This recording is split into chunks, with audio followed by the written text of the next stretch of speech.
तो friends, welcome to choice trade academy. आज हम बजाज हाउसिंग फाइनेंस की बात करेंगे। क्यों ना बात करें, ये स्टॉक जो चर्चा में है और क्यों ना हो चर्चा में, बजाज का स्टॉक है। और ये स्टॉक बिफोर आईपी लिस्टिंग बहुत चर्चा में था और हमने भी एक्सपेक्ट किया था कि इसका प्राइस जो है डबल होकर खुल सकता है। जैसे ही ये 150 पे स्टॉक खोला, बहुत सारे लोगों ने बेच दिए होंगे कि क्योंकि वैल्यूएशन काफी स्ट्रेच हो गया था, 5 to 6 टाइम बुक वैल्यू हो गया था। लेकिन ये यहाँ रुका नहीं, ये घोड़ा यहाँ रुका नहीं, ये कंटिन्यूस सर्किट मारते गया। प्राइस टू बुक वैल्यू जो वैल्यूएशन है उसकी 5 से 6 हुई, 6 से 7 हुई और आज तो इसने हद कर दी, फिर सर्किट मार दिया।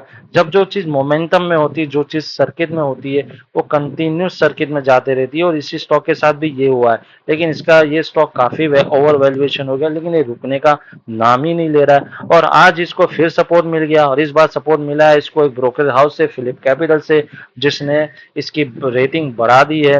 और जब रेटिंग बढ़ा दी तो स्टॉक फिर डिमांड में आ गया। और फिलिप्स कैपिटल का ये कहना है कि ये स्टॉक जो है, दे आर एक्सपेक्टिंग 27% यहाँ से अपसाइड। तो 181 पे ऑलरेडी स्टॉक है, यहाँ से 27% और बढ़ेगा। तो इन्होंने टारगेट रखा है 210, विच इज लॉजिकल। जिस तरह ये सर्किट मार रहा है तो पॉसिबल है।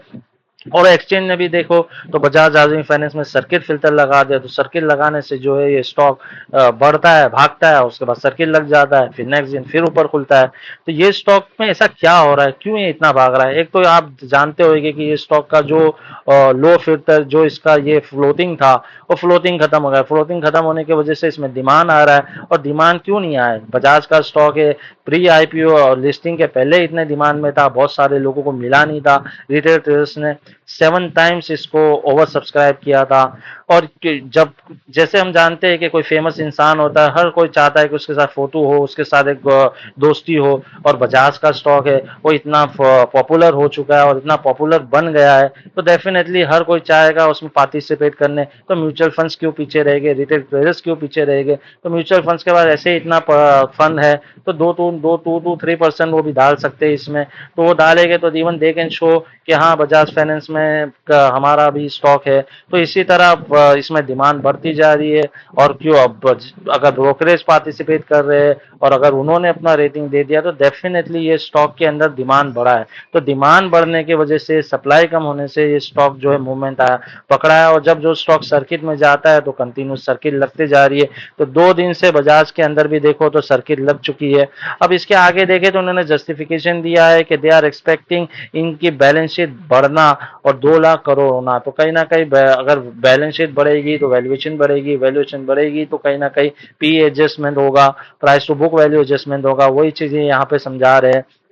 तो बजाज फाइनेंस काफी डिमांड की वजह से काफी फॉर्म में है। तो अब इसमें कुछ सवाल आता है कि अब इसमें करना क्या है, क्योंकि प्राइस वैल्यूएशन तो ओवर हो गया है, ओवर वैल्यूड हो गया है। लेकिन क्यों वैल्यूएशन, ओवर वैल्यूएशन यहाँ नहीं चल रहा है? तो द रीजन इज, जब मार्केट बुलिश होती है, बुल मार्केट के अंदर वैल्यूएशन जो होता है वो विंडो के बाहर फेंके जाते हैं। मतलब वैल्यूएशन की कोई कीमत ही नहीं रहती। मार्केट एक डायरेक्शन में नॉट जा रही तो जाते रहती है। तो सेम केस है, हमने भी बताया था कि मार्केट बुलिश है, बुलिश होने की वजह से इसका आईपीओ जो है, लिस्टिंग गेन्स में बहुत अच्छा हो सकता है। सेम यहाँ हुआ है। तो इसी की वजह से ये स्टॉक चल रहा है। दूसरा, ये डिमांड है, हर कोई चाह रहा है इसमें पार्टिसिपेट करने।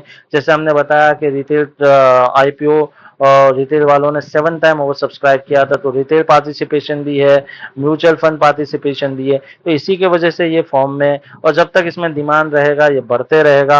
और जब डिमांड यहाँ पे स्टॉप हो जाएगा तो ये स्टॉक में करेक्शन हमें देखने मिल सकता है। तो हमें कहीं ना कहीं लगता है कि आप लोग कॉशियस रहना और कॉशियस होना भी चाहिए, क्योंकि 200 एक राउंड नंबर है। तो 200 210 के आसपास, क्योंकि अगर 210 का भी वैल्यू पकड़ रहे हैं तो ये स्टॉक अगर 70 से गिने तो 3 टाइम्स होता है। तो 3 टाइम्स जाने के बाद अगर यहाँ पे इसका डिमांड स्लो होता है और यहाँ पे इसमें अगर डाउनसाइड मूवमेंट आ सकता है, तो यहाँ पे कहीं ना कहीं जो है, यहाँ से ये हो सकता है ये स्टॉक में एक करेक्शन आ सकता है और हेल्दी करेक्शन होगा। तो यहाँ कहीं ना कहीं आप प्रॉफिट बुक करने का देख सकते हैं अगर इसमें करेक्शन आता है 210 के लेवल के आसपास। तो फिलहाल बजाज हाउसिंग फाइनेंस में डिमांड ज्यादा है, डिमांड जाने की वजह से स्टॉक फॉर्म में और वो सर्किट पे सर्किट मार रहा है। और जब इसकी डिमांड कम होगी तो कहीं ना कहीं इसमें करेक्शन देखा जा सकता है। तो ये था हमारा छोटा सा एनालिसिस बजाज हाउसिंग फाइनेंस पे, जो आज के दिन हॉट स्टॉक बना हुआ है, हॉट टॉपिक बना हुआ है। ऐसे वीडियोस के लिए हमारे चैनल को सब्सक्राइब कीजिए, हमारे वीडियोस को लाइक कीजिए। Keep watching our videos. Thanks for watching.